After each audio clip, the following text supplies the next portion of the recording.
ارتباط به وضعیت اهل النار در جهنم، مثلا وضعیت مانعین زکات، کسانی که زکات نمیدن و خلاص سرمایه جمع میکنن، جمع آوری میکنن و از زکات اباه می‌ورزن. مسلمان هستن، مسلمانن، نماز میخوانن، حج میرن، حتی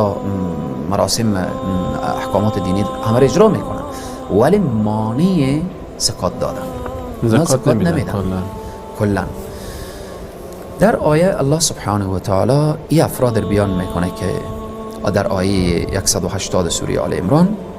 سیطوقون ما بخلوا به یوم القیامه، اینها به وضعیت به حشر می آیند که او چیزی که بخل ورزیدن، یعنی زکات ندادن، مانع انفاق شدن، انفاق نکردن، او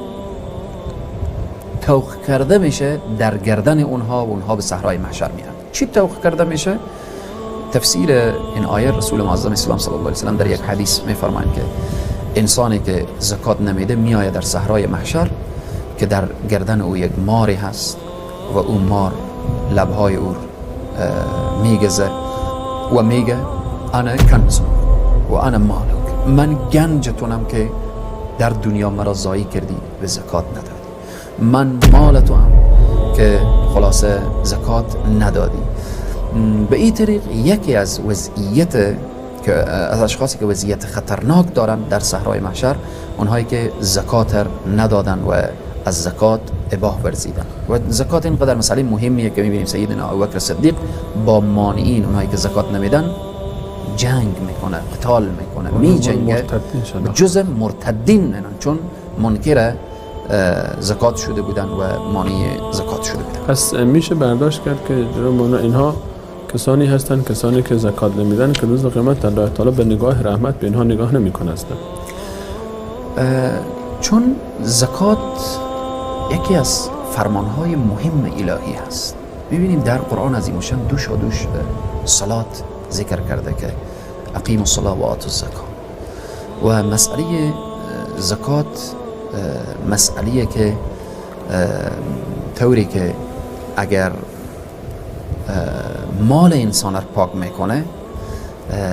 دل انسان رو، فکر انسان رو از خیلی چیزها زکات پاک میکنه، از بخل، از حسادت،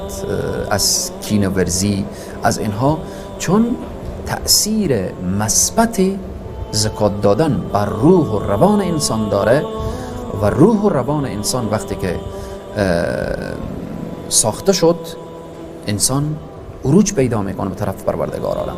چون این شخص که مانع زکات میشه یقینا شرایط بدبختی و شرایط ذلت و خواری خود از برای خود فراهم میکنه.